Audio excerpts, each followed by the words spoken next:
Welcome to this episode of Conversations with Andres Ilves. With me today is Dr. Avner Golov, Vice President at Mind Israel and former Senior Director of the Israeli National Security Council. Welcome. Thank you so much. I want to start off with something. We're sitting in your office and an Iranian missile landed outside your office. In fact, you have some certificates that were on your wall and they came crashing down some weeks ago thanks to an Iranian missile. So clearly this is a topic that is beyond academic interest for you. You've lived this as recently as a few weeks ago. So let's start with the big picture. This Iranian threat to Israel, it's been going on for decades. How has it evolved over time?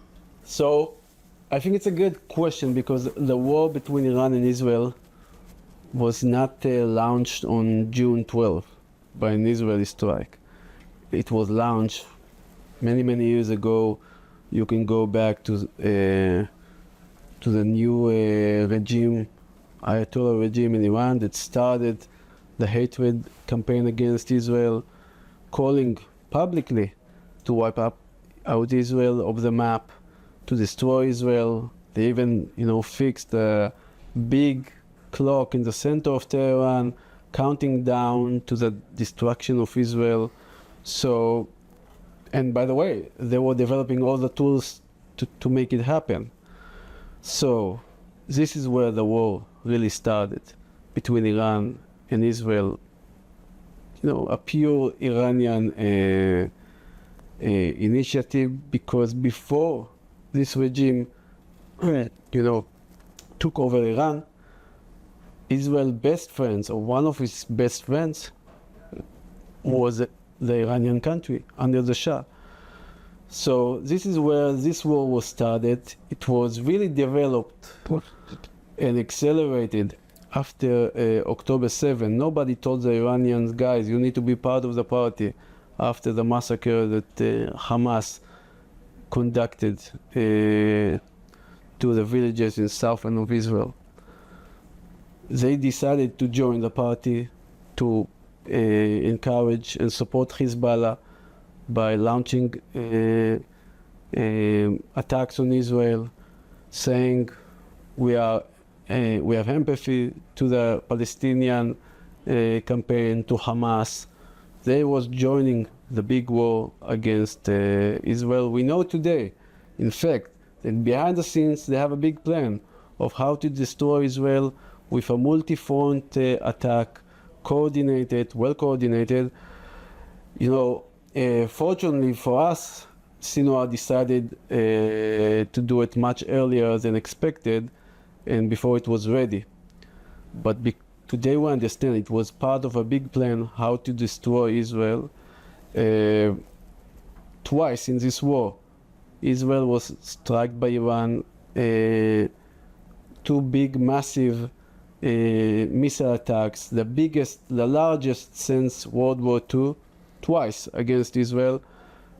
June 12 is where Israel, for the first time, seriously retaliated against Iran. But again, it's one retaliation in a much longer war initiated by Iran. Can you tell me more about this larger plan that you mentioned?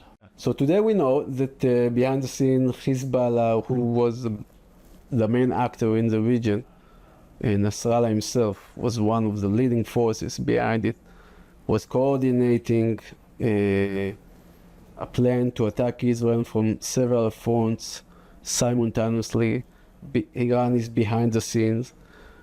Sinwar, for several times, was asking all of the Iranian proxy partners in the region to do it and to join. It's still not yet clear whether he expected them to join after he initiated October 7. It seems like he's really disappointed from the response, even though Hezbollah was joining symbolically from Sinwar point of view, attacking Israel. and for the first time created the security zone within the Israeli borders. But it seems that Sinwar realized that there is a plan, and we are coordinated on the goal of the plan, and this is the destruction of Israel. Now, whether or why the Iranians and Hezbollah decided not to fully, join this plan and to attack Israel on October 8th, there is still a question mark. They were not prepared. It took them by surprise to some extent. But again, the plan was there, and Sinwar was sure we have a plan, and they are going to commit and to join after I'm going to ignite it. So a multi-front attack by different proxies. Huh? Yeah. So over time, because the technology has changed, the nuclear program has developed, and so on, how does the threat the threat to Israel from Iran look different now from, let's say, 5, 10, or 20 years ago? What's different now? So again, when I say that the Iranians are working, developing the capabilities to destroy Israel, putting lots of resources, just recall that the Iranian people, they are not flooded by money. So when the Iranian regime decides to put money or allocate money rather to its, the benefit of its people, to something else, this is on the expense of its people. And the Iranian regime decided to invest in 3 strategic assets. One, the Iranian proxy mechanism in the region, Hezbollah, the beating heart, but also the Houthis, the militias in Iraq, Assad in Syria, Hamas in the Palestinian territories, and another, Palestinian terrorist organizations like the jihadi groups. This is only one asset that during the war Israel was fighting against and coping with, and severely damaged. Emphasizing, I want to emphasize a very successful campaign that Israel had in Lebanon, which took Hezbollah, years back in their capabilities to attack Israel using their missiles. But it's much bigger because Hezbollah again was the beating heart, and this beating heart now is focusing not on attacking Israel but preserve its political power within Lebanon. And this is why we see Hezbollah much more restrained in Lebanon, even though Israel from time to time try to operate against military build-up attempts by Hezbollah. Hezbollah does not respond, does not retaliate. I'm not sure how long we can preserve this reality, but we see that Hezbollah's now focal point is within Lebanon, which is an amazing development from an Israeli point of view, because again, this was a beating heart of the Iranian regional circle of fire that they created. Second asset was a missile program. Again, I think my prime minister said it publicly, the Iranians was planning to build thousands of missiles being able to reach Israel. But when I say Israel, it's not only Israel. It's much bigger. It can go to Europe, and with very tiny technological development anywhere in Europe, and even going farther to the US in the future. So this missiles program, this force should be the force that will give Iran that capability to take war out of their territory to their enemy's territory. The near one is Israel, the farthest one is in Europe, the West, and obviously the United States. And again, this was severely damaged in the Rising Lion campaign operated by IDF last month. Not destroyed, but severely damaged. And the last one, the third asset, this is a nuclear program whose purpose is to preserve the survival of the regime. This regime sees a linkage between the enemies from the outside and the enemies from the inside. They see the nuclear bomb as a certificate for their something that can secure their survival. And by doing so, not only being protected, but also being able to be much bolder in the region, much bolder against Israel and against the U.S. Again, the Iranian purpose is to make sure the U.S. is not in the Middle East. This is a big Satan. Israel is a small one. When Iran will have the bomb, they will be much bolder against both Satans. The small one, which is Israel, and the big one, which is the U.S. So having these three components over time develop what we call the Iranian threat for Israel, but again, it's much bigger than Israel. The Iranians see Israel as the tail of something bigger, which is Western civilization, and the United States as its leader. And this was a free component that was supposed to serve this campaign. So there's a continuum. If you look at to what extent it's believed that the nuclear program was destroyed. So if you take at one end, you have, they barely caused any damage at all, which of course is what the Iranian regime says. And then you have, it's been completely destroyed, which others say. Where do you think the reality lies? So we said, Israel severely damaged or harmed the Iranian proxy mechanism in the region. Israel severely damaged the missile program of Iran. On the nuclear, it's still to be determined. And why? Because I measure the Israeli achievement in the past month in three aspects. One is what we did to the Iranian motivation to go nuclear. Because every technological calculation will start with an Iranian decision to go to a bomb, secretly, covertly, or not. So you want to ask yourself, how do you influence this Iranian decision? And the Israeli very successful campaign in June can do two things. One, it can demonstrate the Iranians, guys, Israel is not only willing but also capable of stopping you from acquiring nuclear weapons and punish you for this. Second, America is not only supporting Israel but actually very resolved to make sure you are not going nuclear and willing to operate. For the first time in its history, America was initiating a campaign against another country's nuclear program. So the Iranian leader might say, you know what, I realize it, the price is very high, so I'm not going to do it. Or the probability of me making this decision going to be much lower now. Another option that the Iranian supreme leader will say, you know what, I saw Israeli jets flying above Tehran 24/7 for 2 weeks now. My only tool, instrument, way to make sure this doesn't happen again. Okay, and I want to remind everyone, his predecessor, the father of this Ayatollah regime, Khomeini, after Iraqi missiles reached Tehran, decided to drink, the poison cup and to sign a ceasefire with Iraq. This supreme leader, Khamenei, can say, you know what? I had 2 weeks, not only against Iraq, against the IDF, against the United States.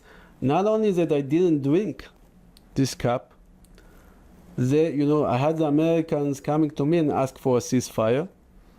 And I want to make sure this doesn't happen again. So my only way to do it is to develop nuclear weapons. They failed of destroying my capabilities. Now I feel much more secure in breaking out to a nuclear weapon. So on the question of decision, it's still yet to be determined whether we achieve something positive or negative.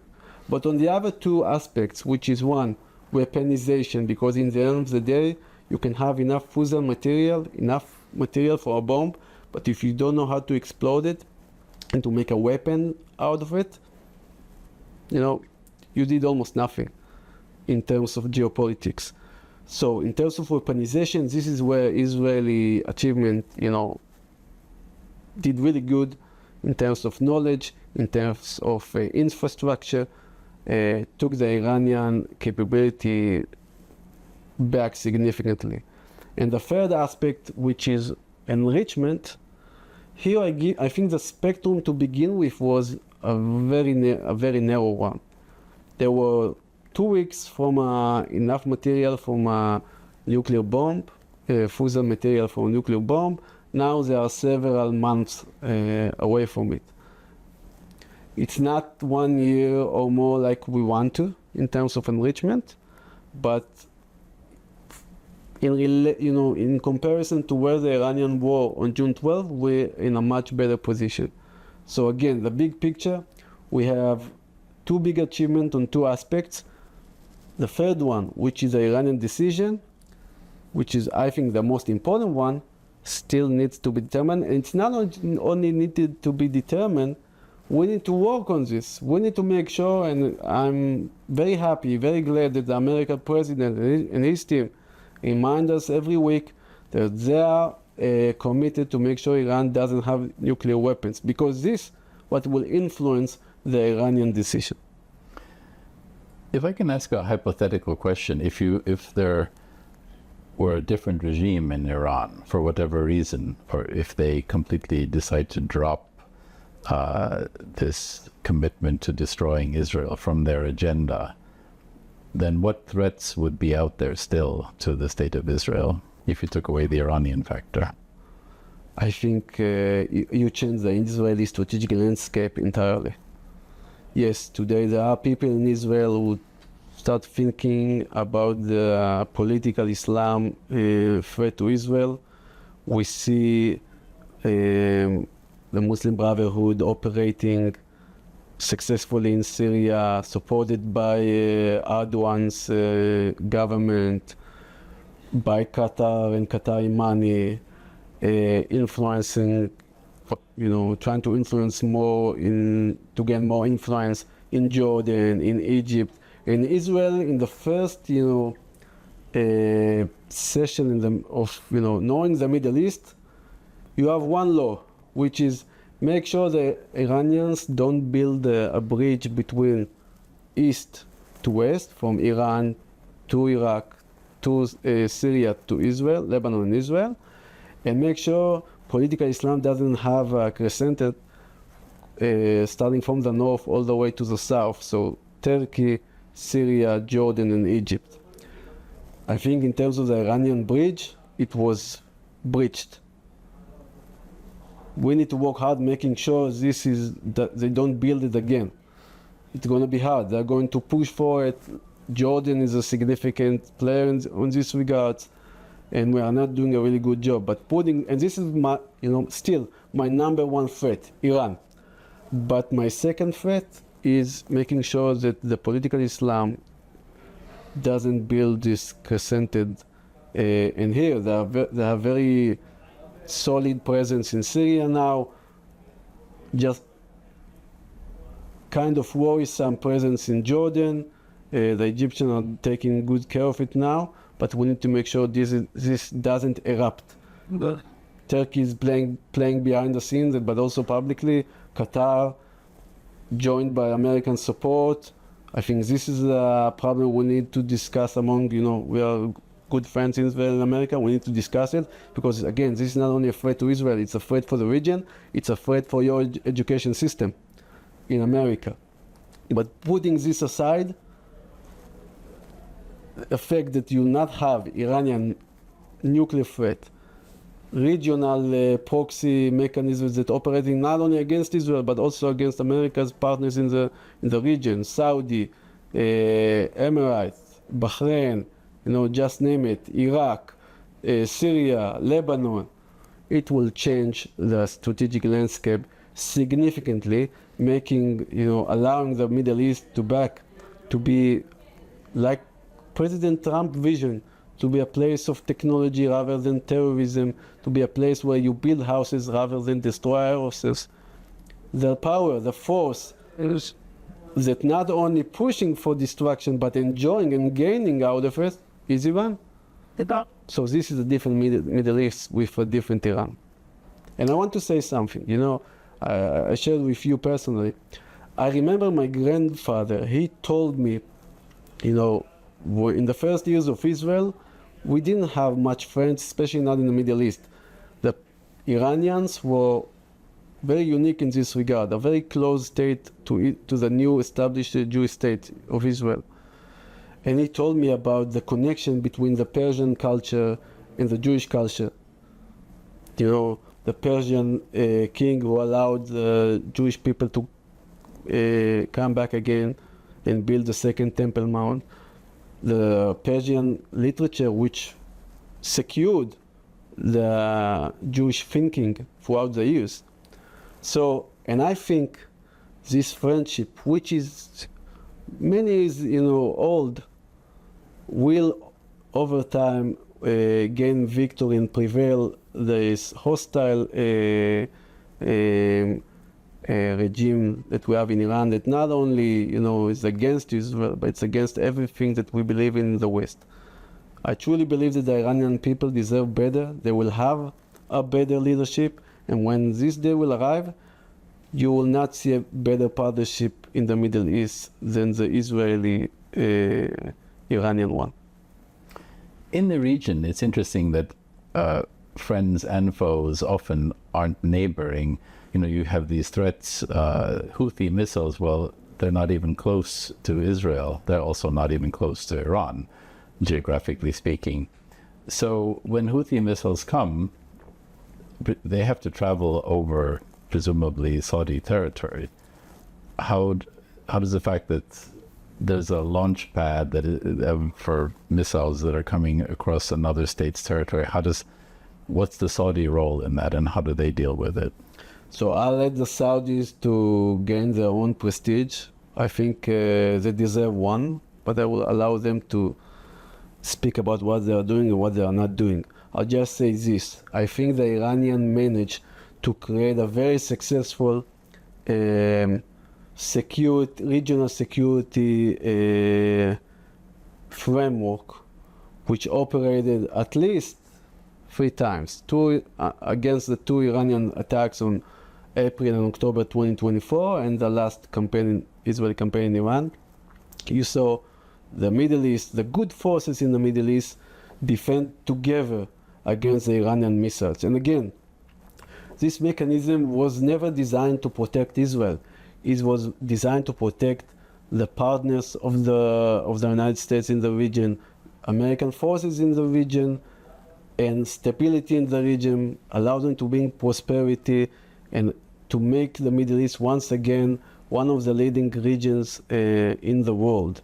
So if there is one thing we should all applaud and say, express our gratitude to Iran, is they allow and push us to build a regional mechanism which is very effective, which is very successful.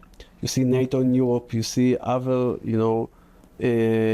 frameworks in the world. It's not easy, but we're building something new in the Middle East, and I hope that in the future, we can talk about it, it will be much bigger than a security quiet collaboration, but a really regional force, a positive force that takes the Middle East from where it is today to the place it should be, which is much different than the one that this Iranian regime envisioned. Can we talk about the Abraham Accords and the influence they've had thus far and how that could develop? So one of I think the main opportunities that were created due to the very successful Israeli operation in Iran is to broadening and enlarging and enhancing normalization and integration of Israel in the region, because of 3 big, I think, reasons. One, the most important one, I think, you see a much weaker Iran now. A weak Iran means more place for stability, more place for collaboration.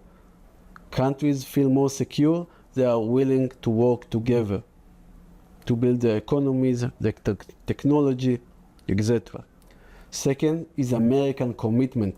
Every new American administration on its first day in the past years was telling, I'm going to pivot from the Middle East to Asia.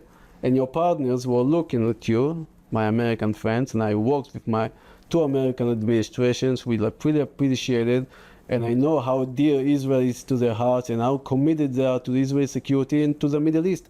But still, when you listen to their statement publicly, you feel like, okay, the Middle East, it's not an important place.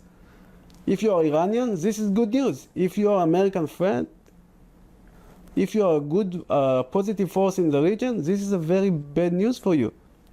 So what I think America did in this war was signaling, guys, we are committed to our partners, to our interests in the Middle East, and we are willing to use force. Diplomacy can only succeed when you have credible military threat. And now you do have one. So I think this is the second very positive development that can encourage America's partner in the region to go, farther and build this integration and normalization and peace circle in the Middle East.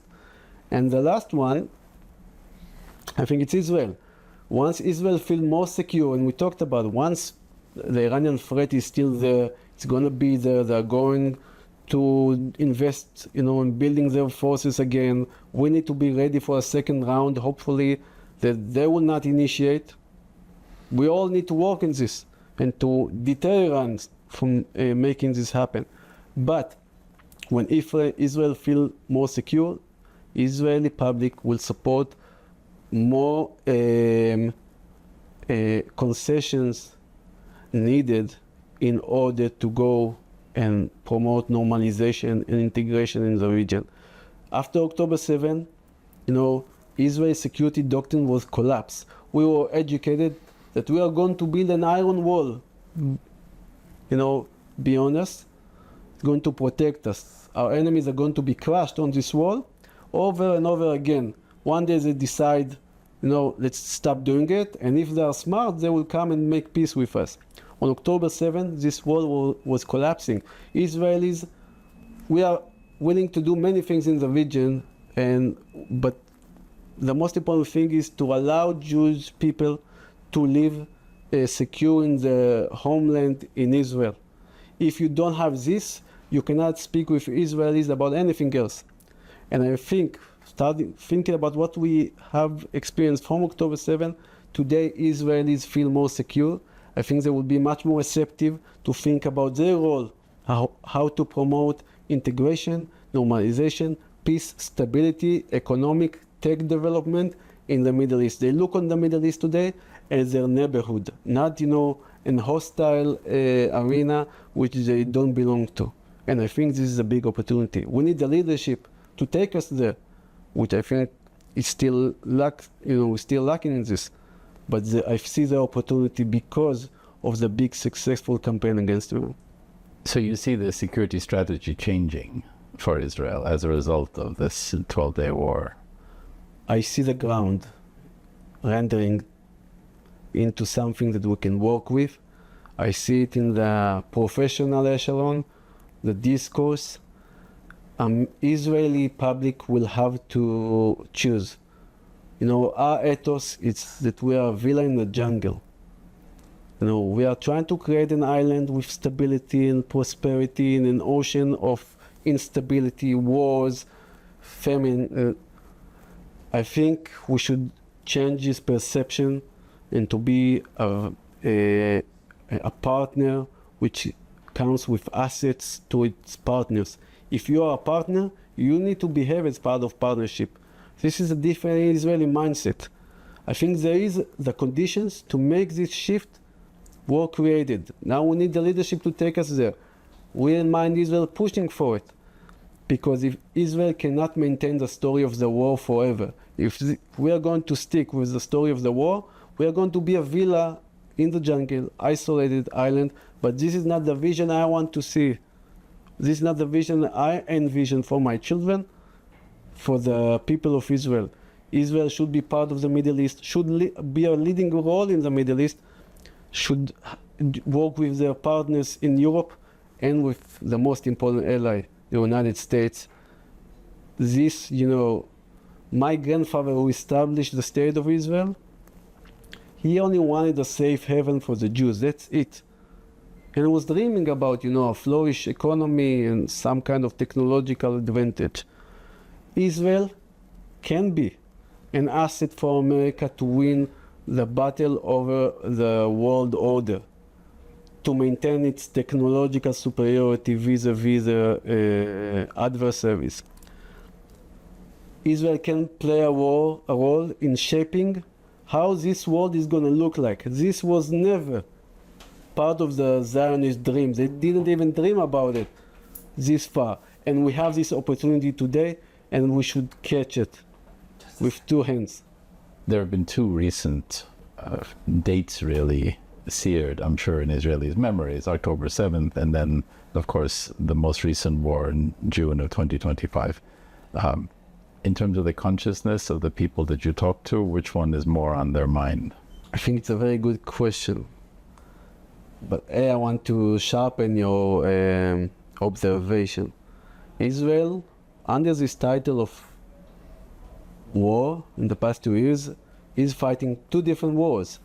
Now, one is in the Palestinian arena, absolutely opposite to the Israeli security doctrine, having very ambitious goals, long campaigns, waiting for the enemy to come rather than initiating, and the war against Iran, which by that I mean the campaign in the north of Israel against Hezbollah, against Iran, and to some extent even the Houthis. And here you see all the Israeli glory and Israeli security doctrine, its based, shape. When Israel is initiating its own attack, taking the warfare taking the battlefield to the other territories, when it set a very clear and not ambitious goals, and then try to leverage it with a political achievement to make a strategic change, positive change in the security reality. So these two different wars for the Israelis is under one title of the war in the past 2 years. But you're absolutely right, there are two wars. On the professional level, echelon, I must tell you, we need to learn what we did wrong and to correct ourselves and to amend and to be much better on the Palestinian arena, and to understand what we did so well against Iran and enhance it and strengthen it and make even better. Because this is what we know, this is how we do here what we good at, and we need to be much better. But here, we are not good at, and we need to make sure we are going to amend it. What should have been done better in your view? Against Israeli doctrine, we should just adhere to the Israeli doctrine. We had a big, long discussion over 9 months, big groups of all the intelligent figures in Israel. What have we done wrong and what should we do? And we created a new security doctrine for Israel.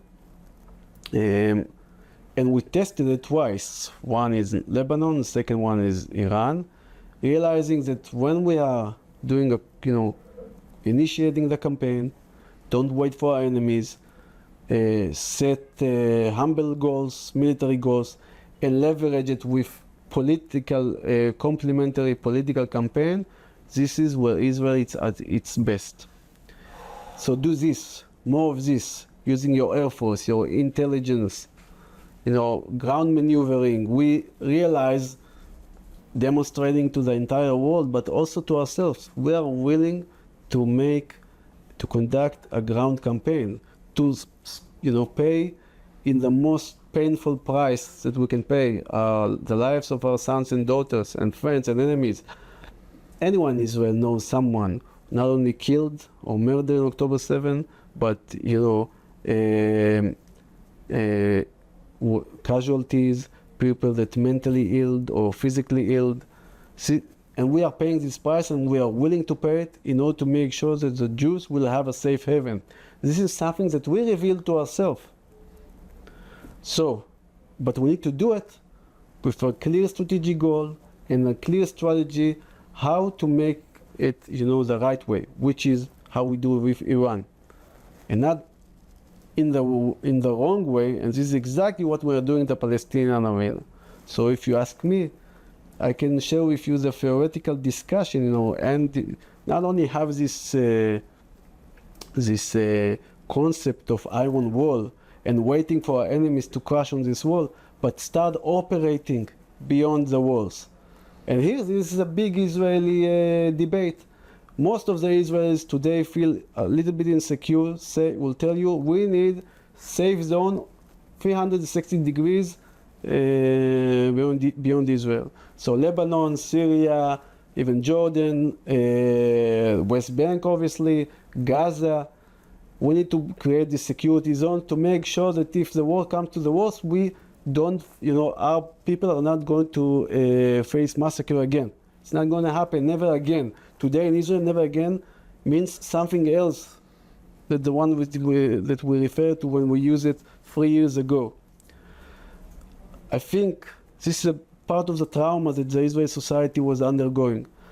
But from this trauma, we will grasp this understanding that we should start working beyond the walls, but not only with military tools, diplomatic tools, influence, IO, so information operations, economic warfare, all the tools that we didn't develop because we are villa in the jungle. But now, if we are partners, we can build coalition, we can operate in tools that doesn't involve only military force. And again, this will work when you will have IDF very strong, a credible military threat. Absolutely right.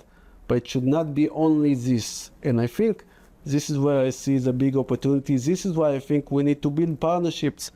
We'll have to be much more restrained, yes. But we can create opportunities that we can never reach alone. Make sure that one day Hezbollah will not be a legit actor in the Lebanese political system.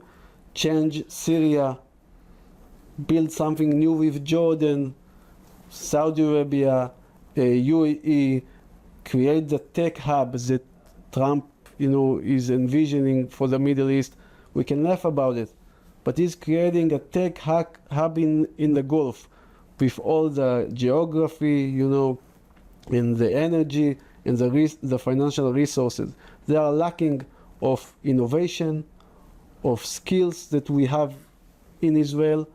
And Israel, and again, this I always tell to my American friends, yes, Israel cannot put lots of money, pure money on the way countries in the Gulf operate. Israel, but this is the only player in the Middle East that can offer you loyalty. Not only because, especially today, there is no game. No one is going to hedge between China and the US. It's very clear we have only one ally in the world, and this is the US. But also because when we are hedging, we are very lousy at it. Let's, be frank about it.